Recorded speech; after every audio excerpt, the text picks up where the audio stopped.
মহিমা, কি হয়েছে তোমার? কোনো সমস্যা? না, এমনিতেই। আসলে আমি আমার বাবার বাড়িতে যাব। হঠাৎ বাবার বাড়িতে যাবো মানে? তুমি তো আমার কোনো কিছু বলো নাই।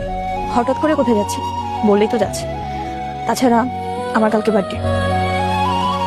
তুমি কি তোমার বার্থডেতে আমাকে জরুরি মনে করো না? আমার জন্য আপনার সময় আছে? আমার তো অনেক হাসি পাচ্ছে শুনে যে আমার বার্থডেতেও আপনার থাকতে ইচ্ছা করতেছে। তাছাড়াও আমাদের বিয়ে হয়ে গেছে 3 বছর প্লাস। আজ পর্যন্ত কখনো আমার জন্য আপনার কাছে একটু সময় হয় নাই। আর আমার বার্থডে বা কোনো অ্যানিভার্সারিতে আপনাকে আশা করা তো বিলাসিতা। যাই হোক, আপনার জন্য একটা সারপ্রাইজ আছে। সারপ্রাইজ? আমার জন্য সারপ্রাইজ?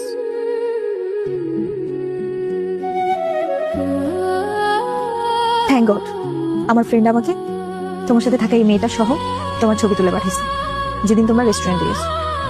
নাহলে তো আমি কখনো জানতেই পারতাম না যে আমার আড়ালেও তুমি অন্য কারো সঙ্গ নাও। আরে তুমি এগুলো... চুপ করো, আর নাটক করো না। অনেক তো নাটক করছো। আসলে যে পুরুষের চরিত্র একবার খারাপ হয়ে যায় সে চরিত্র কখনোই ঠিক করতে পারে না। তার উপর আমি আবার গতকালকে রাতের তোমার সব কথা শুনে দিয়েছি। জান, আমি তোমাকে সত্যি অনেক ভালোবাসি। আমি তো জানি তুমি আমাকে অনেক ভালোবাসো, কিন্তু শোনো, কোন দুই নৌকায় পা দিয়া চলে যায়। আরে বাবা, দিব তো।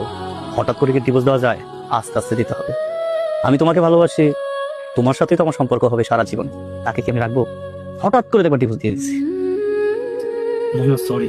এখন আর সরি বলে কি হবে? আমি প্রতিদিন কান্না করি। আমার প্রত্যেকটা সেকেন্ড একা মনে হয় নিজের কাছে। আর আমি ভাবি যে হয়তোবা আমারই কোনো কমতি ছিল, আমারই ভালোবাসায় কম ছিল দেখে তুমি আমার সাথে এরকম করছো। না হলে আমার ভাগ্যে এরকমটা কেন লিখছে আল্লাহ? থাক, আর এসব বলে কোনো লাভ নেই। আমি দোয়া করতে পারবো যে তুমি ওই মেয়েটার সাথে ভালো থাকো।